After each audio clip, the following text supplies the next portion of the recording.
Matthew chapter 10, verses 16 through 23. Behold, I am sending you out as sheep in the midst of wolves. So be wise as serpents and innocent as doves. Beware of men, for they will deliver you over to the courts and flog you in their synagogues. And you will be dragged before governors and kings for my name's sake, to bear witness before them and the Gentiles. When they deliver you over, do not be anxious how you are to speak or what you are to say. For what you are to say will be given to you in that hour.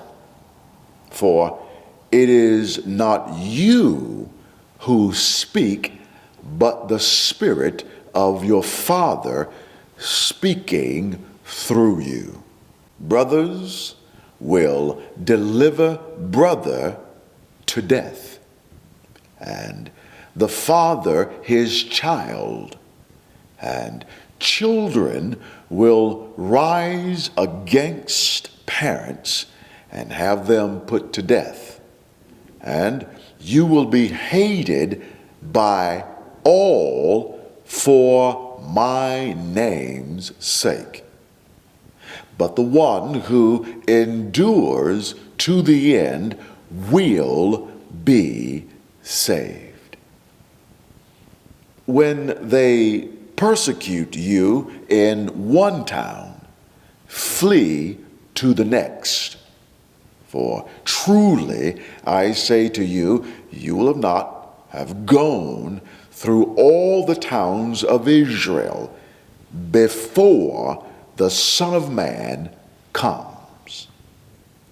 Have you ever been heckled or harassed because of a jersey you were wearing, your favorite team's jersey?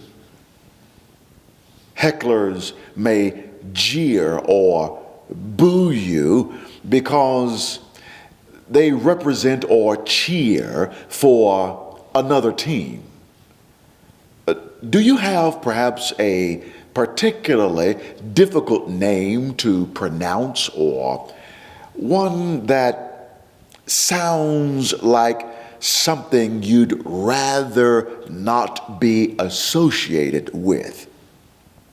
Have you had bullies to take advantage of your name or twist it to make it sound more like the thing that you had rather not be associated with? If so, then you understand exactly what Jesus says will happen to future disciples living during the tribulation who attempt to live for his name. Jesus promised persecution for all those who associate themselves with his name, verses 18 and 22.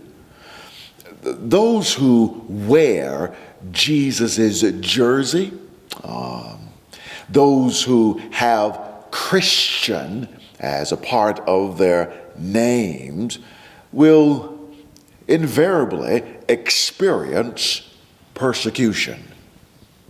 Followers of Christ will endure pain and experience persecution. Persecution will come. But for who? Let's explore this.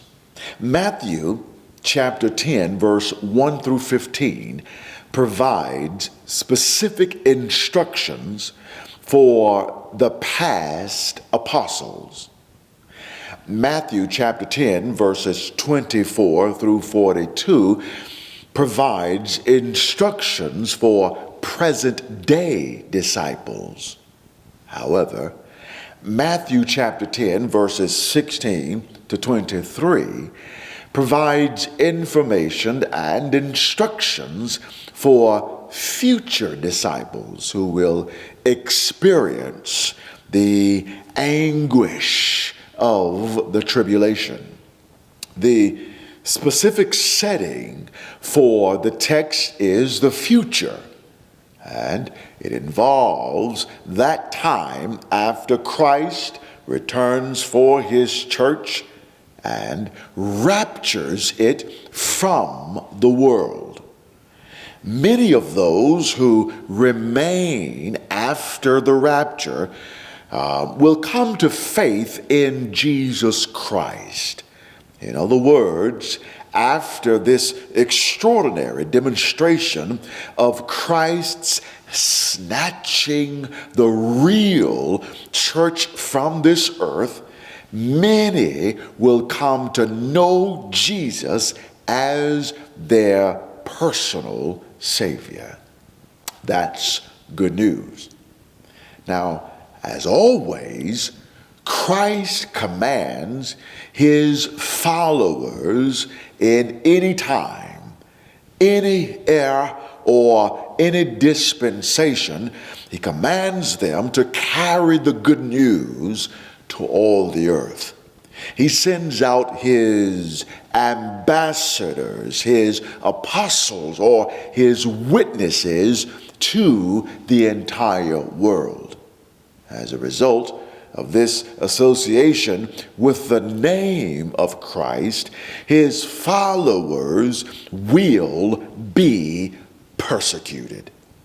Now, a sneak peek at the next lesson illustrates this very fact. Matthew chapter 10, 24 and 25 reads, "A disciple is not above his teacher, nor a servant above his master. It is enough for the disciple to be treated like his teacher and the servant his master. If they have called the master of the house Beelzebul, how much more will they malign those of his household?" If they treated Jesus poorly, they will also treat his followers poorly. If they accuse and arrest the teacher, we shouldn't wonder at them arresting the students. Persecution will come. Why will it come? Jesus answers, "For my sake." Live well. Hopewell. Trouble will let the ways. There will be better days for